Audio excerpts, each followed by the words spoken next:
The galaxy was dying. One by one, star systems fell to the Zephyrian Empire like dominoes in a cosmic game of destruction. 17 worlds had already been consumed, their populations either enslaved or worse. The alien invaders moved through space with a terrible purpose, their massive ships cutting through human defenses like hot knives through butter. Captain Jake Morrison stood on the bridge of the USS Blackstar, watching the tactical display show another red zone where New Geneva used to be. The fortress world had held the line for 3 months before falling silent yesterday. Now there was nothing between the enemy fleet and Earth except empty space, and one experimental ship that most people didn't even know existed. The Blackstar hung in the shadow of Saturn's rings, invisible to most sensors. From the outside it looked like any other heavy cruiser, sleek, dark metal with the usual weapon ports and shield generators. But Jake knew better. This ship was something entirely different, built from technology that humanity had discovered by accident and barely understood. "Captain, incoming transmission from Admiral Carter," said Communications Officer Beth Miller, her voice tight with stress. The main screen flickered to life, showing the weathered face of the man who commanded what was left of Earth's defenses. "Morrison, we need every ship at the Mars defense line.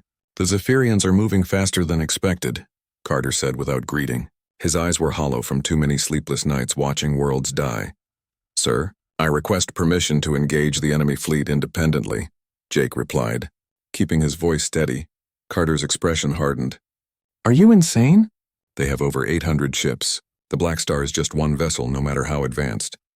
"The Blackstar isn't just advanced, sir. It's something else entirely." Jake turned to his crew. These 300 men and women had volunteered for something they didn't fully understand.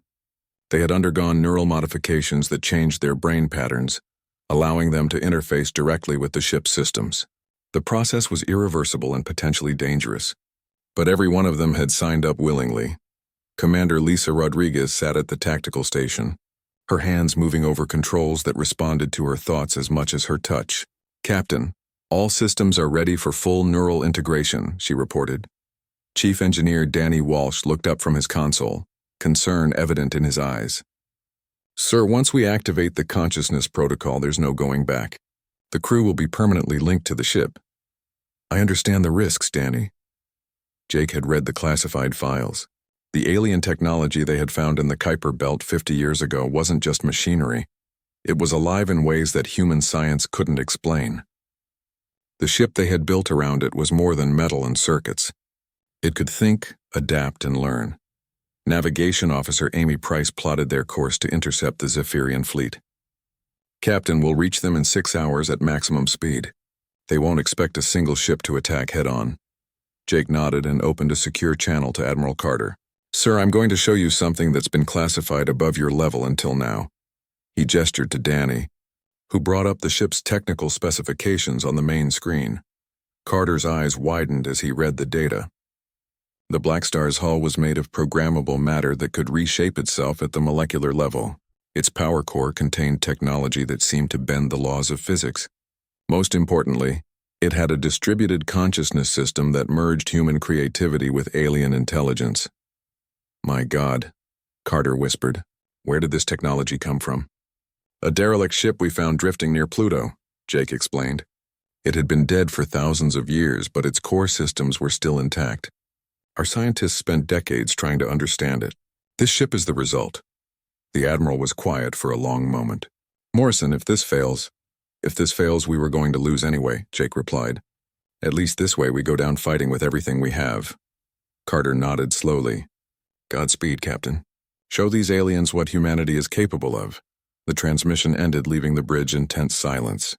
Jake looked around at his crew, people he had served with for years, friends who had become family.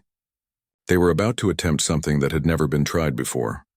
"All hands, prepare for neural integration," Jake announced over the ship's communication system.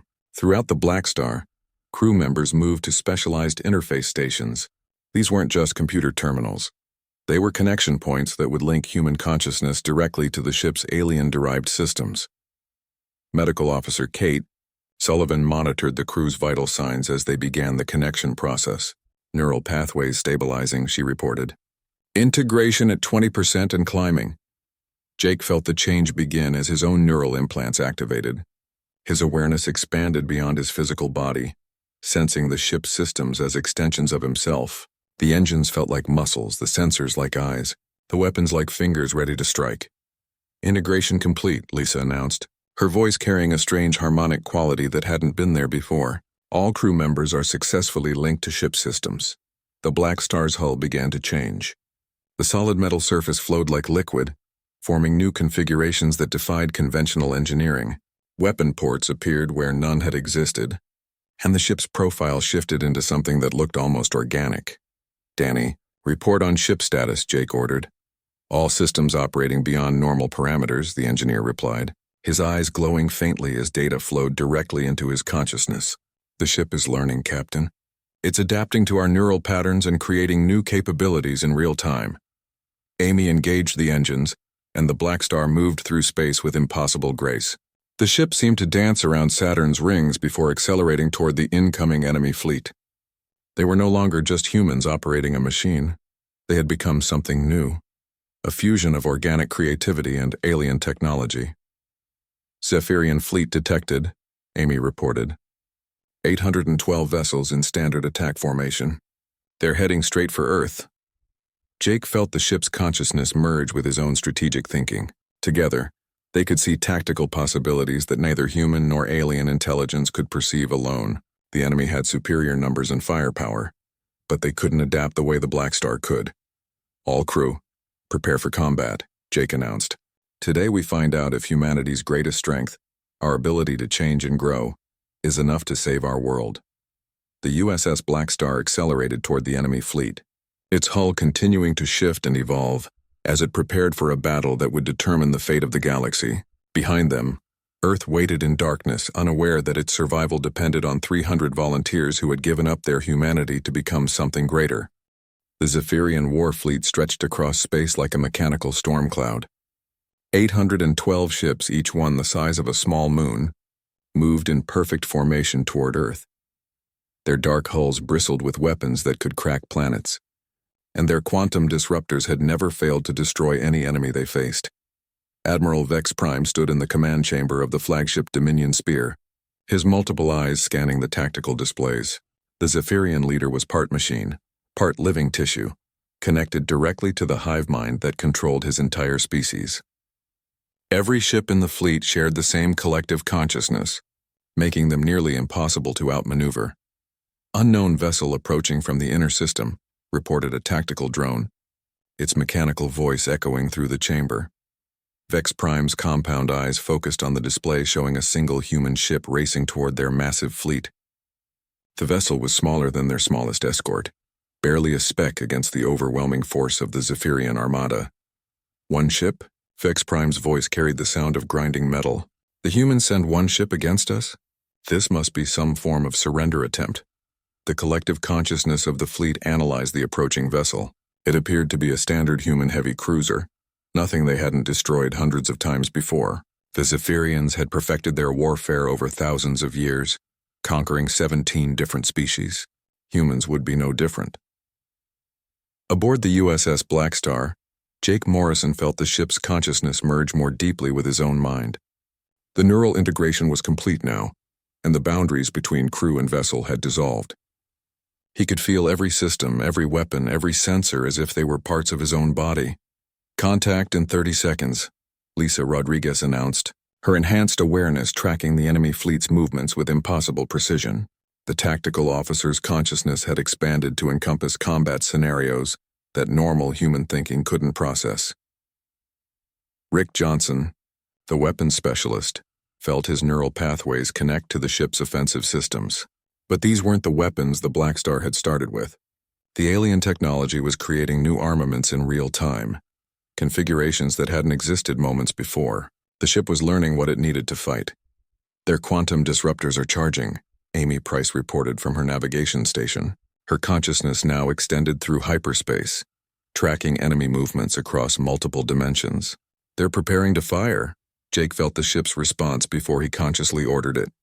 The Blackstar's hull began to phase in and out of normal spacetime, its programmable matter shifting between solid and something that existed partly in another dimension. The alien technology was showing them how to step outside the rules that governed conventional warfare. The first Zephyrian attack came like a wave of destructive energy. Quantum disruptors fired from dozens of ships, beams of power that could unmake matter at the subatomic level. These weapons had never failed to destroy their targets, but the Blackstar wasn't there to be hit. The ship phased through the energy beams as if they were passing through empty space. Its hull rippled and flowed, adapting to each new frequency of attack. The crew felt no impact, no damage, only the strange sensation of existing partially outside normal reality. Impossible, Vex Prime hissed as his sensors showed the human ship emerging unharmed from their devastating barrage. No species has ever survived our disruptors. The Blackstar's response came from weapons that shouldn't have been able to exist. Rick Johnson felt his consciousness expand as he fired energy that moved through hyperspace, striking Zephyrian ships from angles that defied three-dimensional thinking. The attacks weren't just destroying enemy vessels. They were learning from each impact, adapting to counter Zephyrian defenses.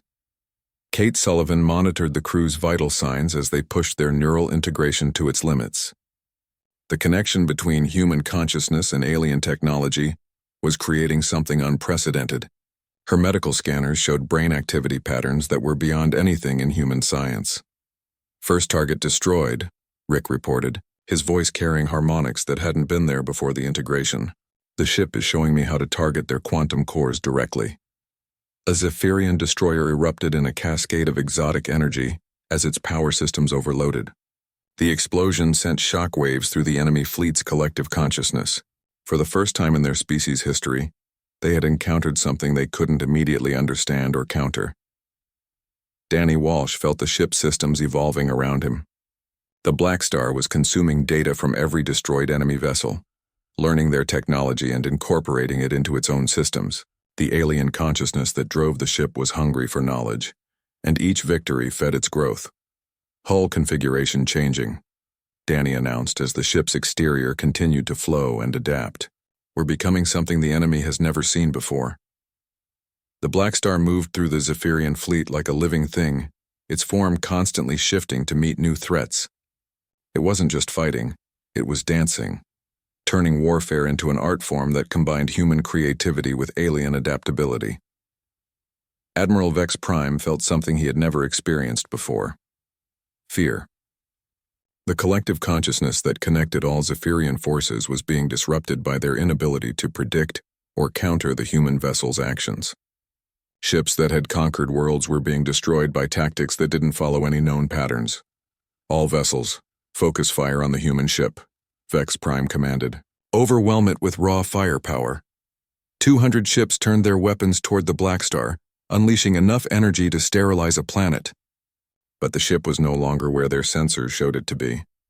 The vessel had learned to exist in multiple dimensions simultaneously, making conventional targeting impossible. Beth Miller felt her communications array expand beyond normal space as the ship taught her to listen to enemy transmissions across dimensional barriers. She could hear the growing panic in Zephyrian communications as their perfect coordination began to break down. They're trying to retreat, Beth reported. The fleet commander is ordering a tactical withdrawal. Jake felt the ship's hunger for the chase. The Blackstar had tasted victory and wanted more. But it wasn't just alien instinct driving them forward. It was human determination combined with technology that could make that determination reality. Pursuit course laid in, Amy announced as she tracked the fleeing enemy vessels through hyperspace. They can't hide from us anymore. The battle had lasted only minutes, but 30 Zephyrian ships were already destroyed or disabled.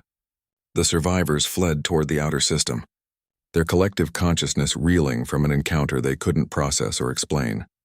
As the Blackstar pursued them, its hull continued to evolve, incorporating new capabilities with each passing moment. The crew was changing too, their consciousness expanding to match the ship's growing complexity. They were becoming something that was neither fully human nor alien, but something entirely new. This is just the beginning, Jake said, his enhanced awareness already planning the next phase of their campaign.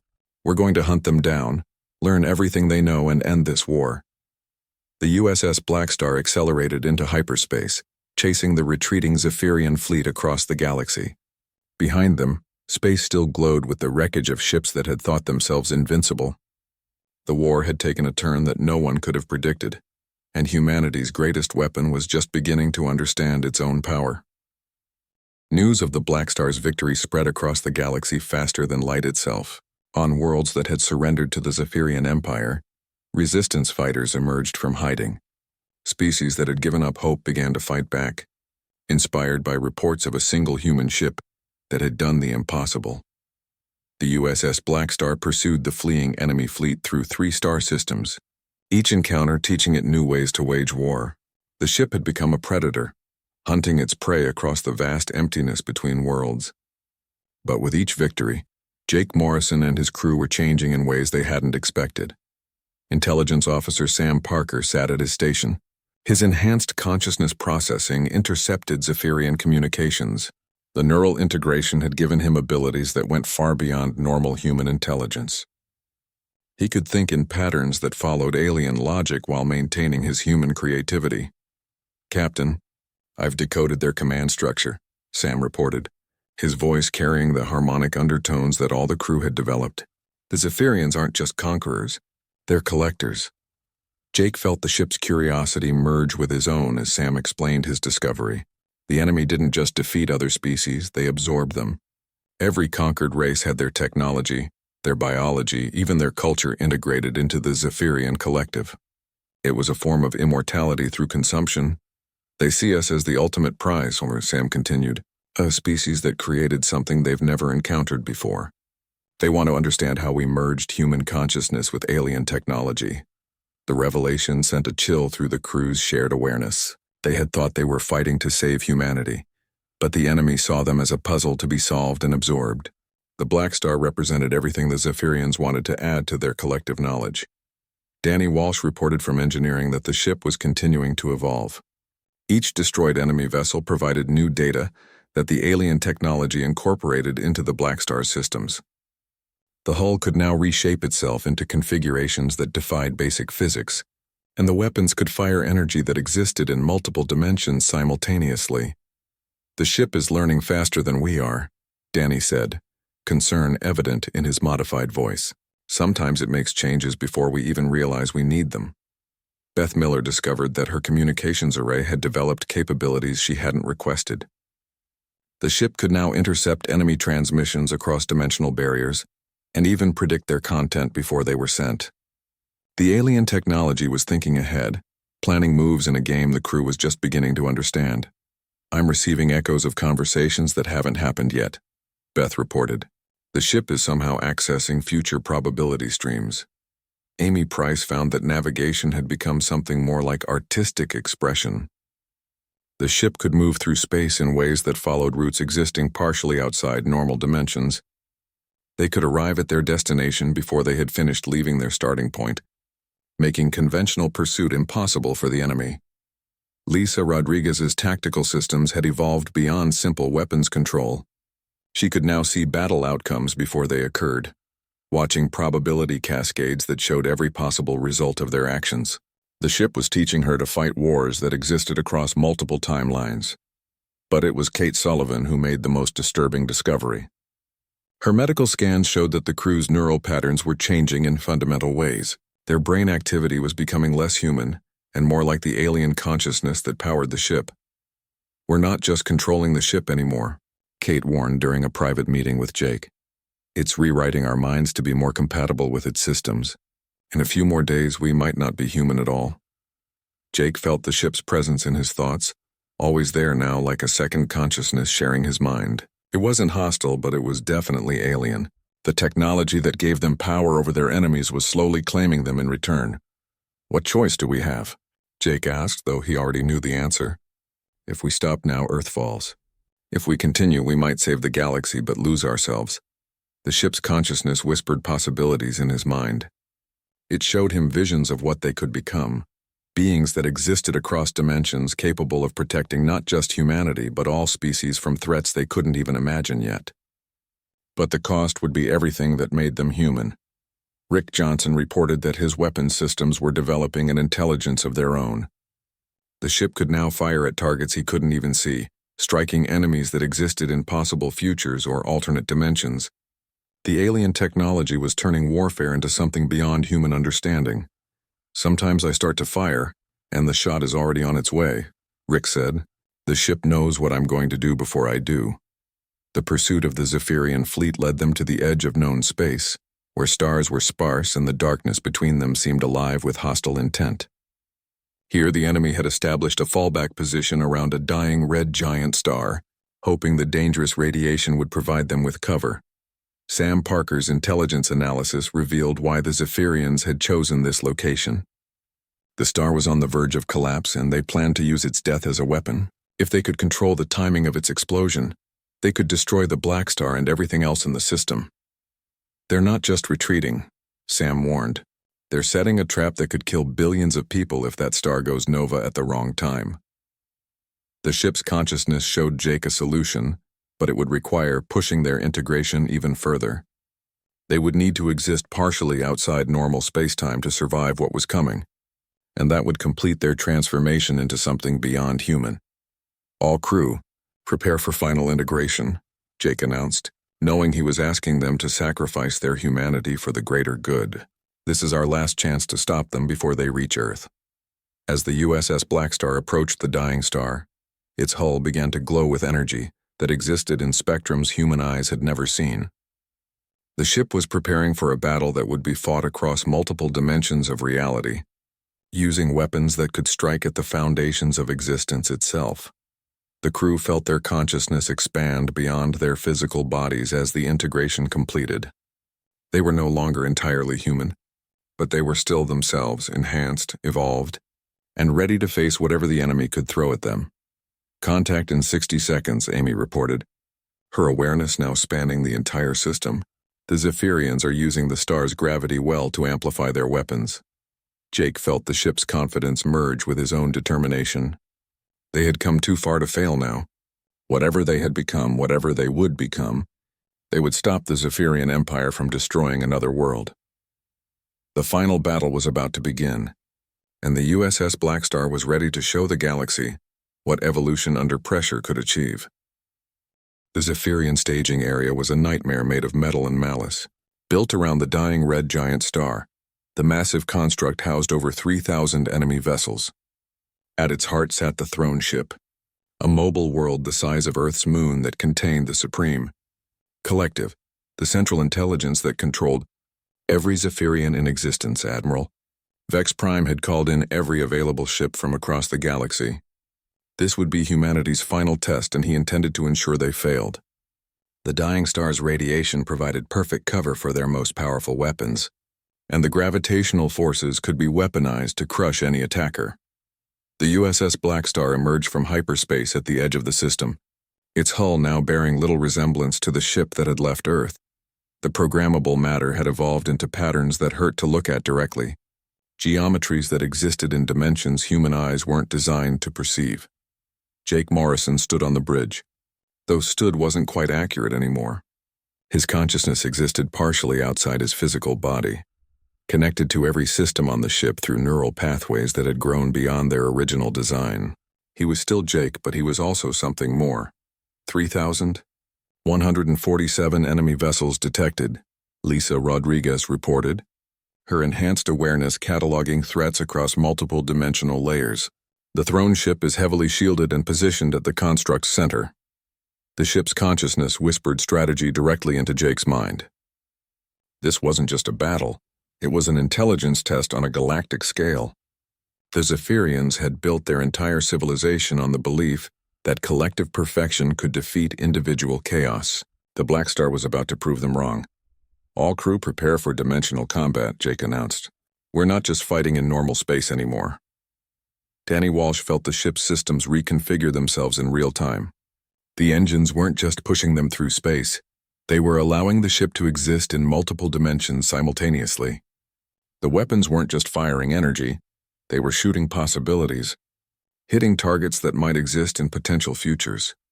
"Hull integrity at impossible levels," Danny reported, then paused as he realized how strange that sounded. "Captain, the ship is becoming something that our instruments can't properly measure." The first wave of Zephyrian attacks came from all directions at once. Quantum disruptors fired from 1,000 ships, creating a web of destructive energy that should have vaporized anything caught inside it. But the Blackstar wasn't just inside the web. It was dancing between the spaces where the beams didn't exist. Amy Price guided their movement through dimensions that had no names. The ship moved like liquid thought, flowing around attacks that hadn't been fired yet and striking at weaknesses that wouldn't exist for several more seconds. Navigation had become a form of time travel. Rick Johnson's weapons responded to threats before his conscious mind could identify them. The ship was teaching him to fight wars that existed across multiple timelines, firing shots that would hit targets in the past to prevent attacks in the future. Reality became a weapon in his hands. Direct hit on enemy Formation 7, Rick announced as a cluster of Zephyrian destroyers simply ceased to exist. The ship is learning to erase things from multiple timelines at once, but the enemy was adapting too. The Supreme Collective had watched their previous battles and learned from their defeats. The Zephyrian hive mind began to think in patterns that mimicked the Blackstar's chaotic creativity, trying to predict the unpredictable. "They're copying our tactics," Sam Parker warned as his intelligence systems detected changes in enemy behavior. "The Collective is trying to absorb our strategic patterns." The battle escalated beyond anything the galaxy had ever seen. Ships fired at each other across dimensional barriers. Weapons struck at targets that existed in probable futures, and space itself began to warp under the stress of forces that belonged in other realities. Kate Sullivan monitored the crew as their consciousness expanded beyond human limits. Her medical readings showed brain activity that resembled no known form of life. They were becoming something that existed partially outside normal space-time, and there was no way to reverse the process. "Crew neural patterns at maximum integration," Kate reported. "We're past the point of no return now." Beth Miller's communications array suddenly exploded with activity as she detected something unprecedented. The Supreme Collective was trying to merge with the Blackstar's consciousness, hoping to control the ship from within by overwhelming its human crew with alien thought patterns. "Psychic attack incoming," Beth warned. "They're trying to take over our minds directly." The mental assault hit like a tsunami of alien consciousness. The Supreme Collective poured its accumulated knowledge of millions of conquered species into the crew's minds, trying to drown their individuality in an ocean of collective thought. Jake felt his sense of self begin to dissolve as alien memories flooded his consciousness. He saw the fall of worlds, the absorption of entire civilizations, the cold mathematics of conquest perfected over millennia. The Zephyrian way of thinking was seductive in its simplicity. No conflict, no uncertainty, no pain of individual choice. But the ship fought back. The alien technology that powered the Blackstar had its own agenda, and it refused to be absorbed into the Zephyrian Collective. It began to show the crew something the enemy had never considered, that chaos could be stronger than order, that individual creativity could outthink collective intelligence. "Fight back," Jake commanded, his voice carrying across multiple dimensions as he spoke to his crew through their shared consciousness. "Remember who we are. Remember why we're here." One by one, the crew began to resist the mental invasion. Lisa Rodriguez used her tactical training to turn the enemy's own thoughts against them. Danny Walsh applied engineering principles to rebuild their mental defenses. Rick Johnson fought with the stubborn determination that had made him a good soldier. The Blackstar itself joined the battle, its consciousness merging with the crew to create something that had never existed before. A collective intelligence that preserved individual identity while sharing common purpose. It was everything the Zephyrians had tried to achieve, but better. "The ship is evolving again," Danny reported as new systems came online without any human input. "It's becoming something that can think like us while being more than us." The psychic battle raged across multiple levels of reality as two forms of collective consciousness clashed. The Zephyrian way sought to absorb and control, while the human-ship hybrid offered cooperation and growth. Each approach to shared intelligence was testing itself. Against the other, Admiral Vex Prime felt the Supreme Collective's confusion as their mental attack not only failed but began to transform the attackers themselves. Individual Zephyrian ships started acting independently, their crews experiencing something they had never known. Personal choice. "Impossible," Vex Prime transmitted to the collective. "Individual action cannot defeat perfect coordination." But Jake Morrison, speaking through the Blackstar's consciousness, replied across dimensional barriers with words that reached every Zephyrian ship in the fleet. Perfect coordination is just another form of death. We choose to live. The battle was entering its final phase, and both sides knew that only one form of consciousness would survive. The USS Blackstar had become something beyond human or alien. While the Zephyrian Empire faced the first real threat to their collective existence, everything that happened next would determine not just the fate of Earth, but the future evolution of intelligence throughout the galaxy. The mental battle between human consciousness and the Zephyrian collective raged across dimensions that had no names. Reality itself became the battlefield as two different forms of intelligence fought for the right to exist. The USS Blackstar hung in space, its hull rippling with energy patterns that belonged to no known spectrum of light. Jake Morrison felt his individual identity dissolving and reforming as the psychic assault continued. The Supreme Collective was trying to absorb his crew's consciousness into their hive mind, but something unexpected was happening. Instead of being overwhelmed, the human minds were changing the collective from within. They're not just attacking us, Sam Parker realized, his intelligence analysis extending across multiple planes of thought. We're infecting them with individuality. Throughout the Zephyrian fleet, ships began acting independently for the first time in their species' history.